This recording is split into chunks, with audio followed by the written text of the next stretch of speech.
할렐루야. 예, 또 한 주간 잘 지내셨습니까? 예, 여러분 얼굴 보니까 잘 지내 보입니다. 예, 오늘 말씀 또 계속 보도록 하겠습니다. 우리 사무엘하 말씀, 그리고 오늘 이제 9장 말씀입니다. 그래서 오늘 말씀 여러분께서 이미 DBS를 통하여서 이미 잘 연구하시고 숙지했듯이 오늘 본문 사무엘하 9장 말씀은요, 성경 중 매우 아름다운 한 장면을 우리에게 보여줍니다. 이 본문은 단순히 다윗이 착한 왕이었다라는 이야기가 아닙니다. 단순히 옛날 왕이 한 불쌍한 사람을 도와주었다라는 그런 미담도 아닙니다. 이 본문은 하나님의 은총이 무엇인지, 그리고 그 은총이 한 사람의 인생을 어떻게 바꾸었는지, 더 나아가 그리스도 안에서 우리에게 주어진 구원이 무엇인지 생각하게 하는 본문입니다. 사무엘하 1장부터 8장까지는 사무엘하의 서론으로 다윗이 왕이 되어가는 과정을 보여주었다면, 이제 9장부터는 왕이 된 다윗이 어떤 왕으로 살아가는지 보여줍니다. 그런데 왕이 된 다윗이 우선적으로 하는 일이 무엇입니까? 성을 확장하는 일이었습니까? 아니면 군사를 더 강하게 만드는 일이었습니까? 정적을 제거하는 일이었습니까? 아닙니다. 왕이 된 다윗이 우선순위를 두고 한 일은 바로 사울의 집에 남은 사람에게 은총을 베푸는 일입니다. 물론 시간적인 순서로 이게 다윗이 왕이 된 이후 가장 먼저 한 일은 아니지만, 다윗에게 있어서 우선순위를 들여서 했던 일이 이것입니다. 따라서 오늘 본문을 통해 다윗이 어떻게 사울의 후손에게 은총을 베풀었고, 왜 베풀었고, 무엇을 베풀었는지, 또한 이런 다윗을 통해 우리는 어떻게 살아가야 할지 한번 살펴보도록 하겠습니다. 먼저 1절부터 6절 저와 한 절씩 교독합니다. 1절입니다.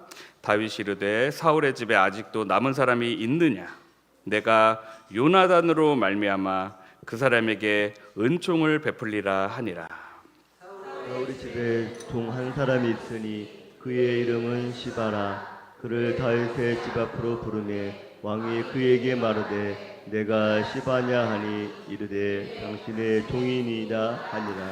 왕이 이르되 사울의 집에 아직도 남은 사람이 없느냐?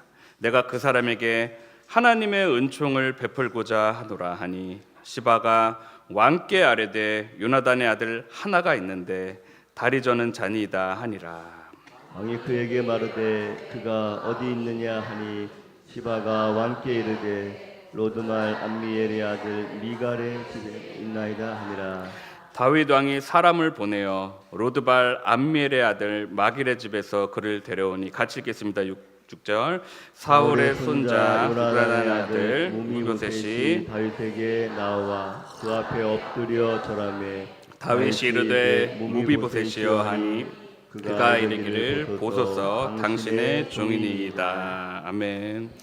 오늘 본문 1절에 보면 다윗이 이르되 사울의 집에 아직도 남은 사람이 있느냐? 내가 요나단으로 말미암아 그 사람에게 은총을 베풀리라 하니라 라고 나옵니다. 이 절은요, 오늘 본문 전체의 문을 여는 핵심 구절입니다. 새 왕조가 이전 왕가의 잔존 세력을 제거하는 것이 일반적인 시대에 다윗은 남은 사람을 찾아 죽이겠다가 아니라 찾아 은총을 베풀겠다라고 말합니다.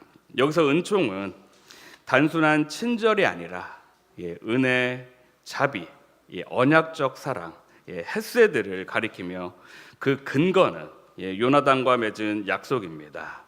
헤세드란 단어는요, 구약에서 매우 중요한 히브리어로 한 단어로 딱 떨어지게 번역하기 어려운 단어입니다. 보통은 인애, 자비, 한결같은 사랑 등으로 번역을 하는데, 가장 핵심적인 뜻은 관계 안에서 끝까지 책임지는 사랑입니다. 그래서 헤세드는 단순한 감정이 아니라 약속을 지키고 상대방을 버리지 않으며 필요할 때 실제로 선을 베푸는 사랑을 의미합니다. 특히 하나님께서 자기 백성에게, 즉 우리에게 보이시는 언약적 사랑이 바로 헤세드입니다. 다윗은 1절에서 묘사한 것처럼 왕이 되어서 우선적으로 한 일이 바로 사울의 집에 남은 사람에게 은총, 곧 사랑과 자비와 은혜를 베푸는 것이었습니다. 사울의 후손은 다윗에게 원수의 후손이자 원수이고 앞으로 원수가 될 가능성이 높은 존재입니다. 따라서 사울의 후손은 물리치고 제거해야 할 다윗의 정적이었습니다. 그런데 다윗은 오히려 은총을 베풉니다. 그 은총을 사울의 손자이자 요나단의 아들인 무비보셋이 받았습니다.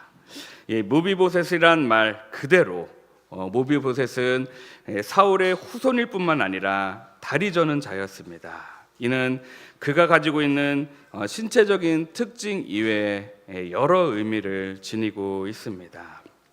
우리가 이전 설교에서 보았던 사무엘하 4장 4절을 보면요, 사울의 아들 요나단에게 다리 저는 아들이 하나 있었으니 그 이름은 무비보셋이라. 전에 사울과 요나단이 죽은 소식을 이스라엘에서 올 때 그의 나이가 5살이었는데 그 유모가 안고 도망할 때 급히 도망하다가 아이가 떨어져 절개되었더라라고 나옵니다. 그의 장애는요, 가문의 패망과 한 왕조의 멸망을 상징합니다. 또 사울 집안에 내린 비극적 표지입니다. 그는 가족을 잃어버린 채 홀로가 아니라 다른 사람들과 숨어서 지내야 했습니다. 이는 모든 비참하고 고통스러운 형편이 다리 저는 자라는 말 속에 담겨 있습니다. 그런 무비보셋을 다윗이 받아들인 것은요, 먼저 요나단과의 약속 때문이었습니다.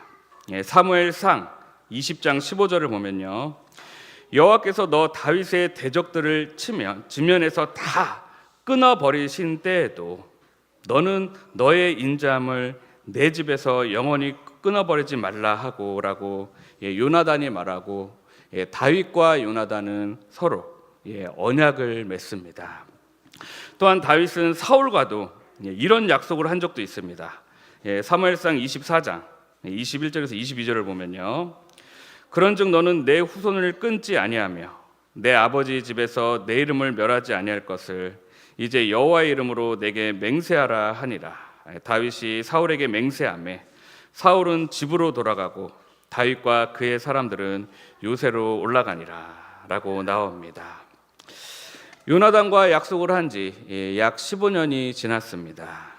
사울이 얼마나 그동안 다윗을 괴롭혔습니까?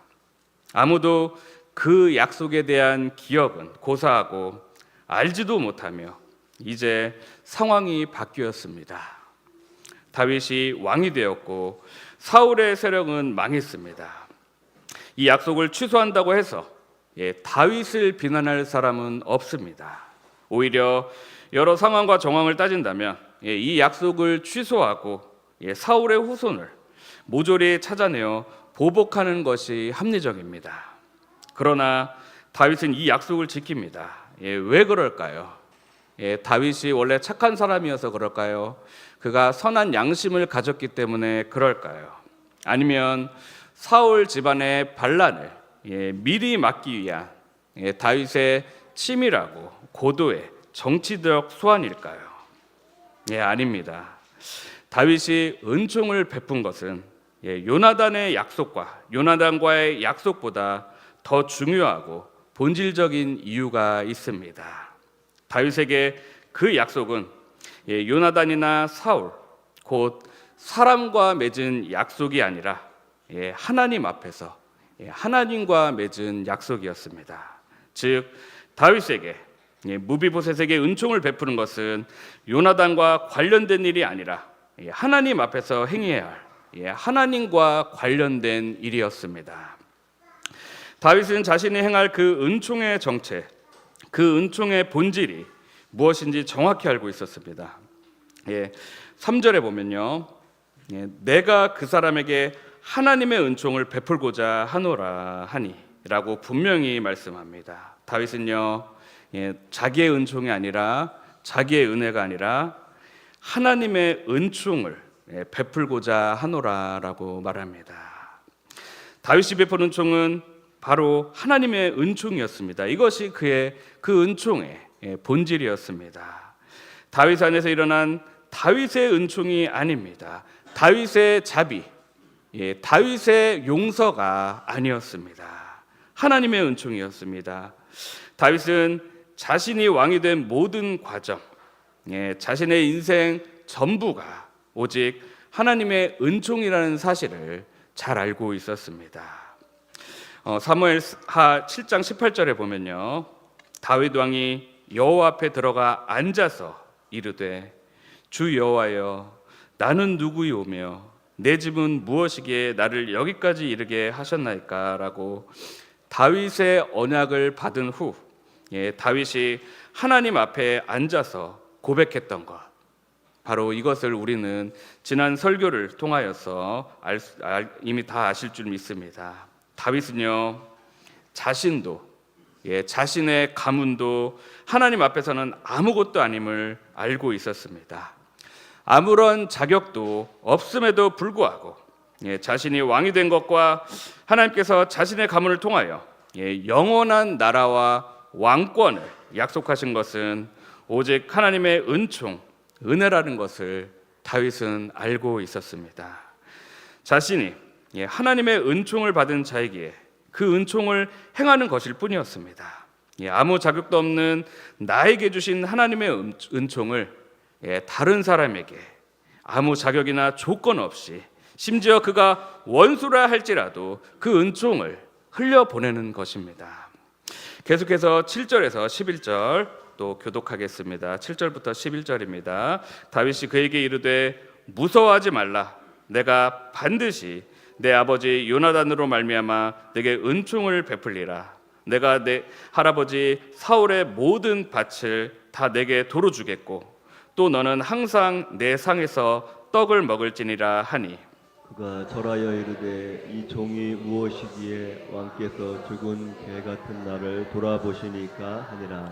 왕이 사울의 시종 시바를 불러 그에게 이르되 사울과 그의 온 집에 속한 것은 내가 다 내 주인의 아들에게 주었노니 내가 내 아들들과 내 종들은 그를 위하여 땅을 갈고 거두어 내 주인의 아들에게 양식을 대주어 먹게 하라. 그러나 내 주인의 아들 우미보셋은 항상 내 상에서 떡을 먹으리라 하니라. 시바는 아들이 15명이요 종이 20명이라. 11절 같이 읽습니다. 시바가 왕께 아뢰되 내 주 왕께서 모든 일을 종에게 명령하신 대로 종이 준행하겠나이다 하니라. 무비보셋은 왕자 중 하나처럼 왕의 상에서 먹으니라. 절뚝거리는 발로 무비보셋은 다윗 앞에 엎드립니다. 그는 다윗이 자신을 불렀을 때 예루살렘으로 오는 그 길에서 이제 나는 죽을 수도 있겠구나라는 엄청난 두려움에 사로잡혀 있을 수도 있습니다. 하지만 그런 그에게 다윗은 은총을 베풉니다. 자신의 은총이 아닌 바로 하나님의 은총을 받은 자로서 그 은총을 베풀고 은총의 사람, 다윗은요 은혜의 사람이 된 것입니다. 그리고 그 은총의 절정을 우리는 보게 됩니다. 바로 다윗은 무비보셋을 왕의 아들, 왕자처럼 대하겠다라는 것입니다. 단순히 무비보셋을 용서했다, 그를 받아주었다 정도가 아닙니다. 너는 항상 내 상에서 떡을 먹을지니라. 무비보셋은 왕자 중 하나처럼 왕의 상에서 먹으니라. 무비보셋이 항상 왕의 상에서 먹음으로 예루살렘에 사니라. 무비보셋은 더 이상 이스라엘 밖에 있는 그 이름도 생소한 도시에 숨어 살 필요가 없었습니다. 그는 이제 당당하게 예루살렘으로 거주지를 옮겼습니다. 왕의 곁에서, 왕자의 자리에서, 왕의 아들로서 아버지의 좋은 것들과 왕자의 권세를 누리며 살게 된 것입니다. 무비보셋은 하나님의 은총의 절정을 맛보고 있습니다. 그는 다윗의 호의를 받을 만한 어떤 공로와 자격이 없음에도 불구하고 다윗의 호의 그 이상을 받았습니다. 원수에서 어떤 조건도 이유도 필요 없는 그런 완전한 사랑의 관계로 바뀌었기 때문입니다. 이제 더 이상 무비보셋은 다윗의 눈을 피해 숨어 사는 다윗의 원수가 아닙니다. 그는 이제 다윗의 상에서 다윗의 온갖 좋은 것들을 함께하는 바로 아들과 같은 존재입니다. 왕자 같은 존재입니다. 그는 변화되었습니다. 무비보셋은 다윗이 베푼 은총으로 말미암아 왕자처럼 변한 것 외에 또 여러 가지 변화를 겪게 됩니다. 그것은 먼저 무비보셋이란 그의 이름을 되찾게 됩니다. 3절에 무비보셋에게 시바라는 종이 있었습니다. 그는 다윗이 사울 왕가에게 은총을 베푼다는 소식을 듣고 다윗에게 왔습니다. 다윗은 그에게 사울의 집에 아직 남은 사람이 있느냐라고 물었을 때 시바는 요나단의 아들 하나가 있는데 다리를 저는 자라고 대답합니다. 시바에게 그저 무비보셋은 다리 저는 자에 불과했습니다. 무비보셋도 다윗의 처분에 따라 얼마든지 죽을 수 있다라는 생각에 다윗을 보자 그는 자신을 죽은 개라고 표현합니다. 이렇게 패방한 사울왕의 후손으로 다리를 저는 자, 죽은 개 같은 존재에서 하나님의 은총이 임하자 다윗은 무비보셋이여라고 하며 그의 이름을 불러주어 왕자의 이름을 되찾게 해줍니다. 한 사람의 이름은 중요합니다. 우리도 어느 날 할아버지, 할머니, 아빠, 엄마라고 불릴 뿐 정작 내 이름을 불러주는 사람이 점점 줄어들고 있음을 깨닫게 됩니다. 하지만 이름을 불러준다는 것, 그의 정체성을 인정해주고 친구가 되어주고 관심을 가져주고 친밀감을 가진다는 것을 의미합니다. 여러분 생각해 보십시오. 내 이름을 불러주는 사람이 누구입니까? 바로 친구입니다. 준수야 라고 불러줄 수 있는 사람. 이 자리에서 저를 준수야라고 부를 사람이 있습니까? 제가 어렸을 때부터 초등학교 때부터 같이 신앙생활했던 그런 친구들, 믿음의 친구들 지금도 만나면 준수야라고 부릅니다. 카톡으로도 준수야 뭐해? 라고 부릅니다. 이처럼 그 사람의 이름을 불러준다는 것, 바로 관심과 친밀감, 정말로 친구가 되어준다는 것입니다. 그동안 무비보셋은 다윗이 이 왕이 된 후 사울 집안의 남은 자로서 두려움에 살아왔을 수도 있습니다. 조용히 이스라엘 밖에서 숨어서 살지만 불안에 떨며 살아왔을 수 있습니다. 하지만 다윗은 그의 이름을 불러주었습니다. 무비보셋은 오랜만에 자신의 이름을 불러주는 사람을 만났을 수도 있습니다. 그것도 한 나라의 왕이, 또한 자신의 할아버지가 그토록 괴롭혔던 다윗 왕으로부터. 이름을 되찾게 된 변화 외에 무비보셋에게 또 다른 변화, 또 세 번째 변화가 있습니다. 그것은 그의 소유를 되찾게 된 것입니다. 다윗은 죽은 개 같은 무비보셋을 살려주는 것으로 그치지 않고 그의 재산을 되찾아 주었습니다. 7절에 보면요, 내가 내 할아버지 사울의 모든 밭을 다 내게 도로 주겠고 또 너는 항상 내 상에서 떡을 먹을지니라 라고 말합니다. 즉 다윗은 무비보셋에게 사울의 모든 재산을 돌려주는 것으로 그치지 않고 무비보셋이 자신의 상에서 떡을 먹는 특권까지 주었습니다. 이렇게 무비보셋은 하나님의 은총으로 인하여 그의 삶에 변화가 임하게 되었습니다. 이제 오늘 본문 마지막 12절에서 13절, 이건 2절밖에 안 되니까 다 같이 읽도록 하겠습니다. 12절 13절 같이 읽습니다. 무비보셋에게 어린 아들 하나가 있으니 이름은 미가더라. 시바의 집에 사는 자마다 무비보셋의 종이 되니라.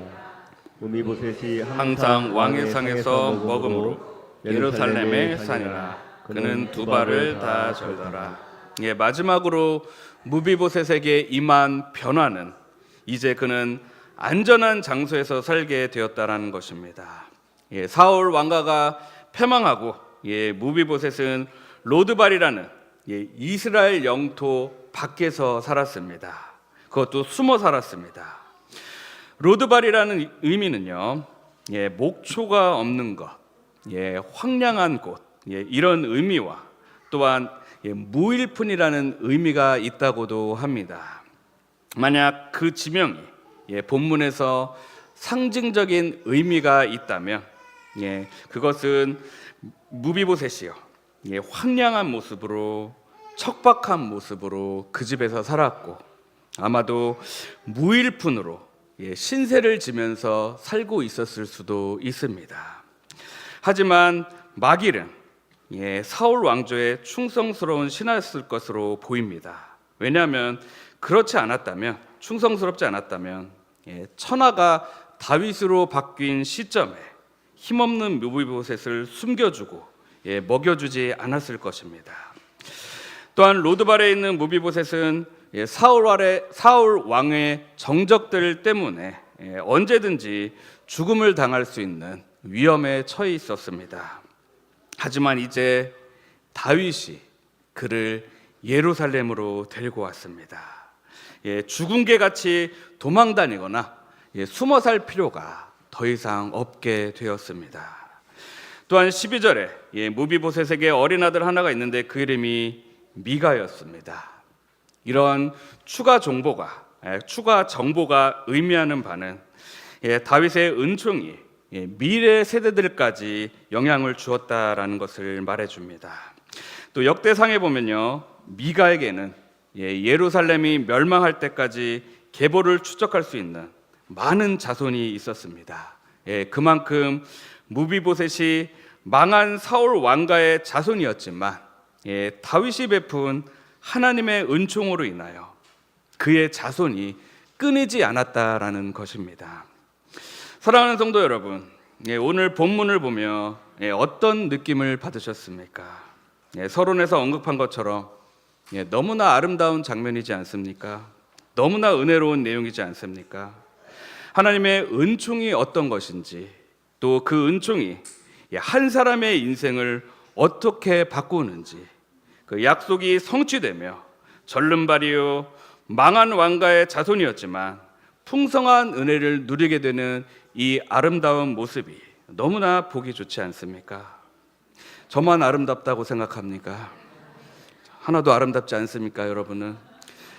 마치 한 영화의 아름다운 장면처럼 저는 오늘 본문을 보면서 너무나 아름답다라고 생각을 했습니다.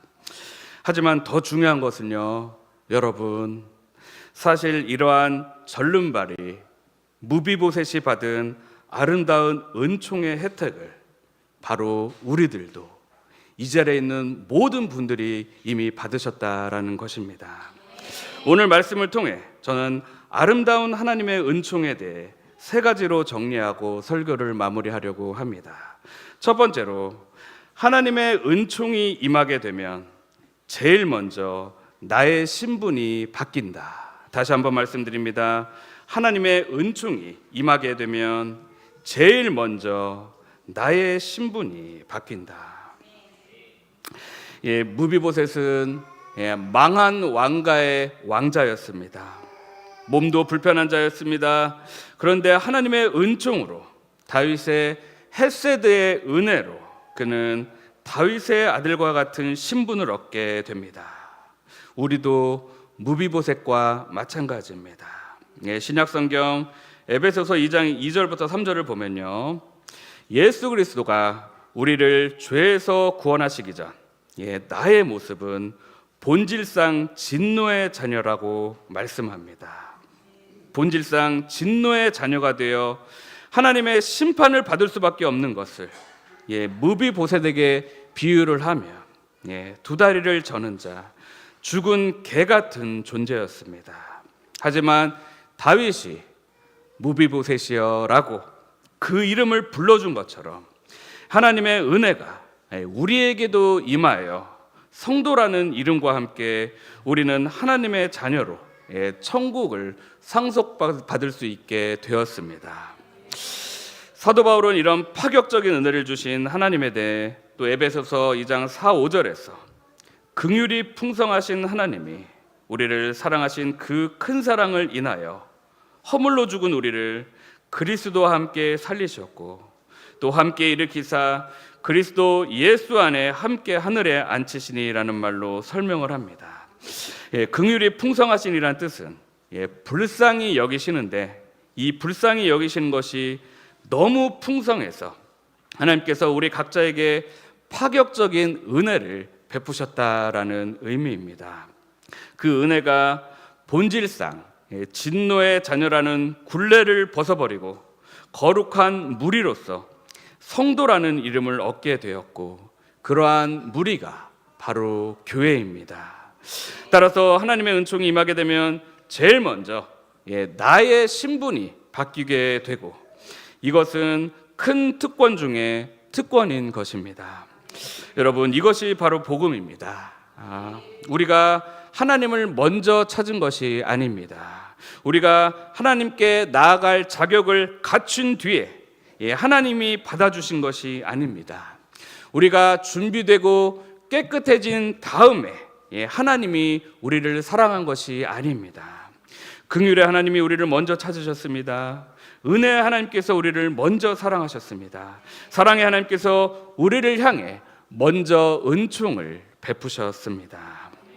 따라서 우리는 예수 그리스도를 믿게 되었다는 것을, 성도가 되었다는 것을, 더 나아가 교회의 한 지체 정회원이 되었다는 것을 무비보셋이 받은 은총처럼 큰 특권으로 생각해야 합니다. 하나님의 은총이 임하게 되면 제일 먼저 나의 신분이 바뀌게 되는 것입니다. 이제 두 번째로 오늘 생각해 볼 두 번째, 하나님의 은총을 받은 사람의 가장 분명한 특징은 그 은총이 다른 사람에게도 전해지는 것이다 입니다.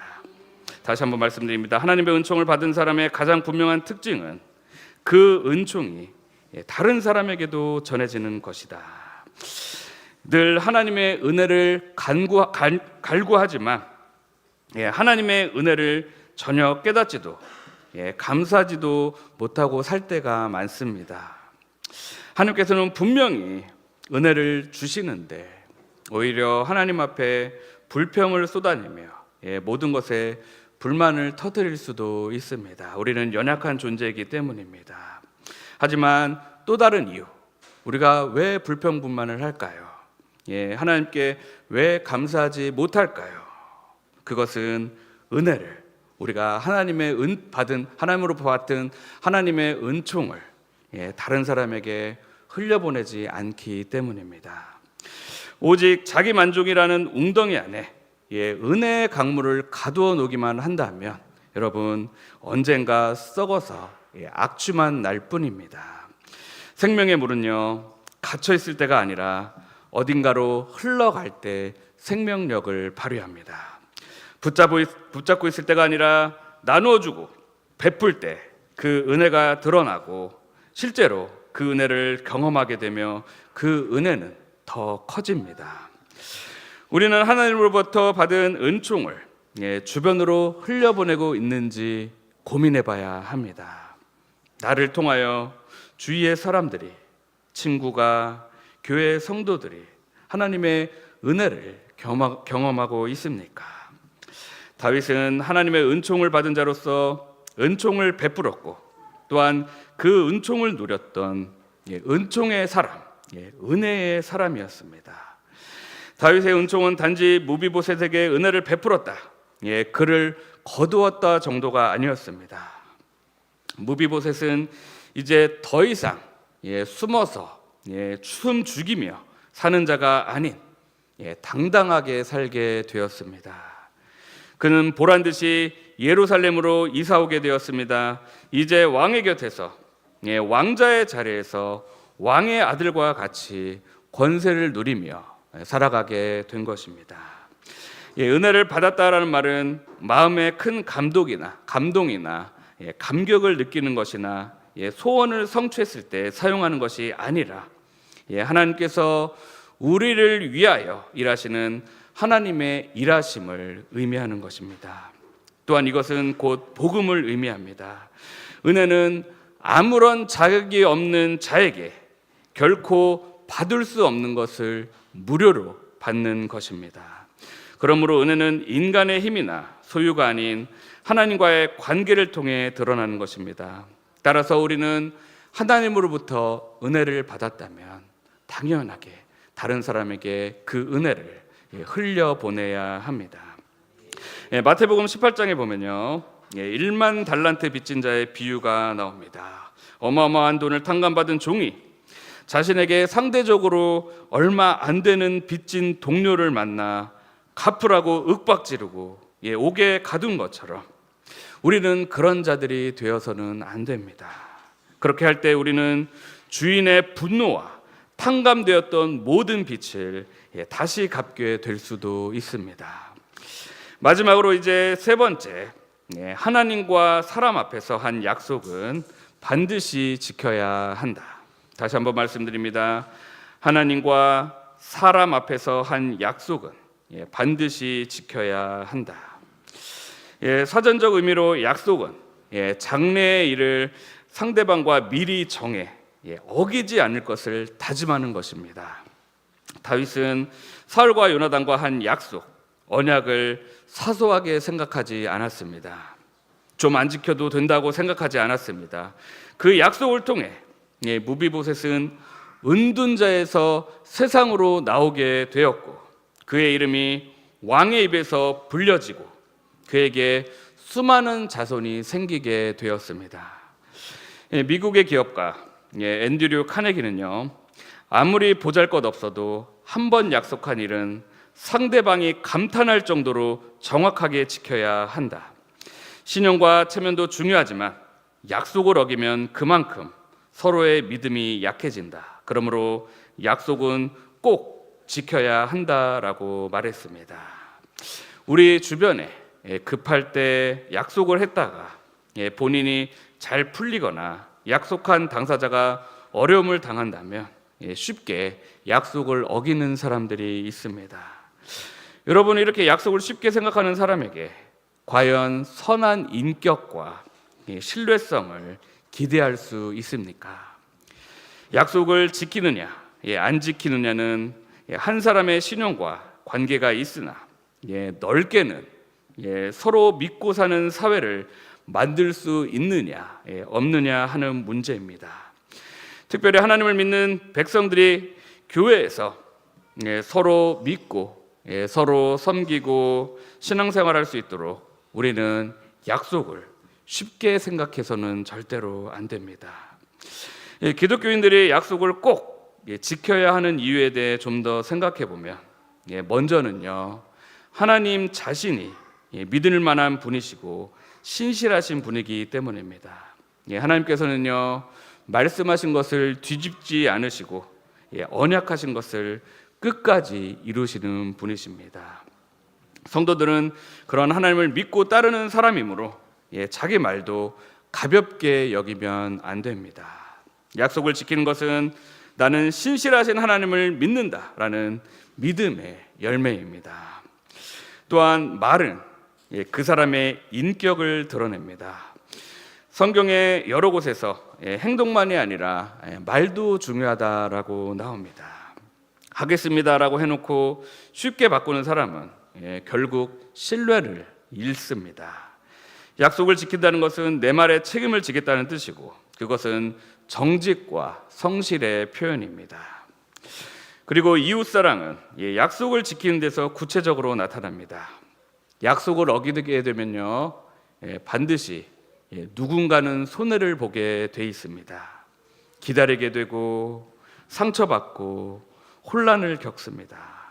반대로 약속을 지키면 상대를 존중하는 것이 됩니다. 그래서 약속을 지키는 일은 단순한 개인 습관이 아니라 사랑의 실천입니다. 또한 약속은 교회의 공동체성과 복음의 신뢰와도 연결됩니다. 기독교인이여 약속을 가볍게 여기면 사람들은 그 사람뿐만 아니라 그가 말하는 복음, 그가 말하는 믿음까지 가볍게 볼 수 있습니다. 반대로 작은 약속이라도 성실하게 지키는 사람은 그 삶으로 복음의 진실성을 증거할 수 있습니다.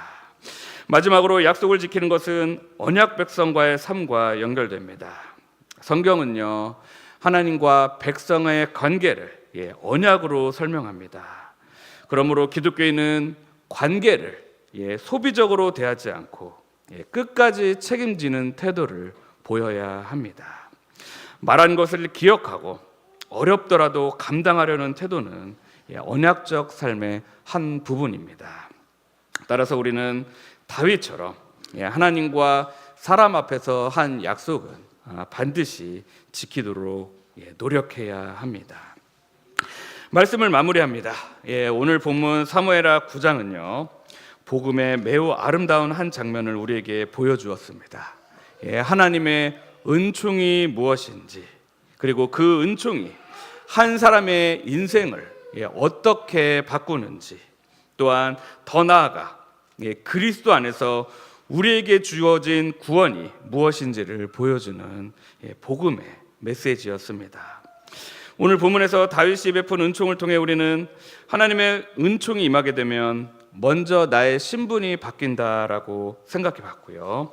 하나님의 은총을 받은 사람의 가장 분명한 특징은 하나님으로부터 받은 은총을 다른 사람에게도 전한다, 흘려보낸다라는 것도 봤고요.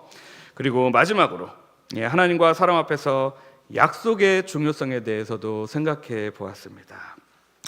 오늘 말씀은 분명히 말합니다. 왕이 먼저 찾으십니다. 왕이 먼저 부르십니다. 왕이 먼저 무서워하지 말라라고 말씀하십니다. 그리고 왕이 우리를 식탁으로 초대합니다. 우리에게도 그런 왕이 지금 계십니다. 그 왕이 누구십니까? 다윗보다 크신 참왕, 다윗의 언약을 통하여 말씀하신 영원한 왕, 바로 예수 그리스도이십니다. 예수님은 죄인들을 찾아오셨습니다. 예수님은 약한 자들을 외면하지 않으셨습니다. 예수님은 수치 가운데 있는 사람들의 이름을 불러주셨습니다. 예수님은 십자가로 우리를 용서하셨고 부활로 새 생명 안으로 부르셨습니다. 그분 안에서 우리는 이제 더 이상 버려진 자가 아닙니다. 더 이상 두려움 속에 사는 자가 아닙니다. 하나님의 은혜 안에 받아들여진 사람들, 우리가 바로 교회입니다. 그러므로 오늘 우리는 두 가지로 결단해야 합니다. 하나는 그 은혜를, 그 은총을 믿음으로 받아들이는 것입니다. 내가 자격이 있어서가 아니라 하나님이 선하시기 때문에 받는 것입니다. 내가 준비되었기 때문이가 아니라 그리스도께서 형벌대속적 죽음을 통해 그리고 부활과 승천을 통해 다 이루셨기 때문에 우리가 받을 수 있는 것입니다. 또 다른 하나는 그 은혜를 우리가 가지고 사는 것입니다. 나를 살리신 은혜로 다른 사람을 대하는 것입니다. 나를 참아주신 그 은혜로 다른 사람을 참아주는 것입니다. 나를 용납하신 그 은혜로 교회와 가정에서 사람을 품는 것입니다. 또한 교회가 세상을 품고 설사 손해를 보고 박해를 받더라도 하나님의 마음으로 세상에서 교회가 빛과 소금의 역할을 감당해야 합니다. 그리고 하나님 앞에서 한 약속을 가볍게 여기지 않고 신실하게 지켜가는 것입니다. 따라서 오늘 무비보셋에게 베푼 하나님의 은총, 다윗의 은총을 통해 우리도 하나님의 은혜를 받고 복음의 빚진 자로서 먼저 내가 그 은혜를 믿음으로 받고 그 은혜를 누리며 살아가며 또 그 복음이 아직까지도 받아들이지 않는 분들에게 복음을 전하고 하나님께 받은 복음을 또 그 은혜를 흘려보내고 서로 신뢰하고 서로 사랑하며 섬기는 자들이 되길, 그런 은혜를 누리는 우리 교회가 되길 예수님의 이름으로 축원합니다. 이 시간 함께 기도하겠습니다. 이렇게 기도했으면 좋겠습니다. 하나님, 내가 하나님을 먼저 찾은 것이 아니라 하나님께서 먼저 나를 찾아오신 은혜를 감사합니다. 자격 없는 나를 불러주시고 죄인 된 나를 자녀 삼아주신 은혜를 잊지 않게 하여 주옵소서. 둘째로, 하나님, 받은 은혜를 혼자만 붙들고 사는 사람이 아니라 그 은혜를 교회와 이웃과 세상으로 흘려보내는 사람이 되게 하여 주옵소서. 마지막으로, 하나님, 말만 하는 신앙이 아니라 신실한 신앙을 가지고 하나님 앞에서 한 결단과 다른 사람과의 약속을 가볍게 여기지 않고 끝까지 믿음으로 지키는 사람이 되게 하여 주옵소서라고 이 시간 함께 오늘 말씀을 생각하며 기도하도록 하겠습니다. 기도하겠습니다. 주님, 그렇습니다. 오늘 말씀을 보면서 어찌 보면 정말로 성경에서 나온 아름다운 장면 중 정말로 하나의 장면인데, 정말로 자격도 없는 무비보셋을 정말로 받아주고 하나님의 은총을 베풀었던 다윗처럼 우리도 정말로 예수 그리스도께서 우리의 왕이 되심을 믿습니다. 예수 그리스도께서 우리에게 은총을 베풀어 주시는 자이심을, 하나님, 그런 하나님이심을 믿습니다. 하나님, 정말로 그 은혜를 누리는 자가 될 수 있도록 도와주시옵소서. 그 은총을 하나님 느끼며 살아가는 자가 될 수 있도록 도와주시옵소서. 세상 살면서 너무나 힘들 때가 있습니다. 하나님의 은혜를 잊을 때가 있습니다. 하지만 그 은혜를 가지고 살아갈 수 있도록 하나님, 날마다 정말로 하나님을 바라보며 살 수 있도록 도와주시옵소서. 주님, 함께하여 주시 믿습니다. 하나님의 은총을 생각하며 평생 살아가는 자가 될 수 있도록 주님 함께하여 주시옵소서. 하나님의 은총을 생각하며 정말로 받은 그 은혜를 가지고 하나님 살아갈 수 있도록 도와주시고, 그 은혜를 나만 가지고 있는 것이 아니라 정말로 옆 사람들에게 이 세상에 흘려보내는 자가 될 수 있도록, 또한 그런 우리 교회가 될 수 있도록 도와주시옵소서. 하나님, 함께하여 주시옵소서. 주님, 우리는 늘 부족하고 하나님 늘 힘듭니다. 하나님, 너무나 어려울 때가 많습니다. 하지만 지금 이 시간도 하나님의 뜻임을 믿고 따라가는 자가 될 수 있도록 주님 함께하여 주시옵소서. 주님 함께하여 주시옵소서.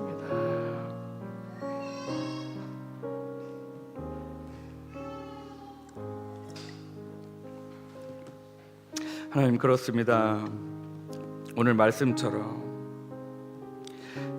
다윗이 무비보셋에게 하나님의 은총을 베풀었던 것처럼 하나님께서도 우리에게 그 어마어마한 은총과 은혜와 사랑을 베풀어 주셨는데, 때로 우리가 이 세상 살면서 너무나 힘들기 때문에, 어렵기 때문에 그 은혜를 잊고 살 때가 많습니다. 하지만 주님, 정말로 하나님께서 우리를 향한 놀라운 계획과 은혜를 이미 베풀었음을 믿습니다. 주님, 정말로 주님을 믿고 따라갈 수 있도록 도와주시고, 정말로 우리 성도들 가운데 정말로 힘든 일, 어려운 일 가운데 있다고 한다면 하나님, 그 마음 가운데 평안함을 허락하여 주시고, 하나님께서 해결하여 주시고, 하나님께서 이끌어 주심을 하나님 믿을 수 있도록 주님 더 큰 믿음을 허락하여 주시옵소서. 주님, 함께하여 주시고, 오늘도 내가 받은 은혜만 생각하면서 사는 자들이 아니라 그 은혜를 옆으로 세상으로 흘려보내는 자가 될 수 있도록 주님 함께하여 주시옵소서. 또한 하나님 앞에 결단한 것, 약속한 것, 정말로 잊어버린 것 있다면 생각나게 하시고, 또 하나님 말씀에 순종하며 살아가는 자들이 될 수 있도록 주님 함께하시고 이끌어 주시옵소서. 이제는 우리 구주 예수 그리스도의 은혜와 하나님의 크신 사랑하심과 성령님의 감화감동 교통하심이 이제 하나님으로부터 은총을 받은 자들로서 그 은혜를 가지고 그 은혜를 누리며 살아가는 모든 성도님 되시도록 이제로부터 영원토록 함께 하시길 우리 구주 예수 그리스도 이름으로 간절히 축원하옵나이다. 아멘.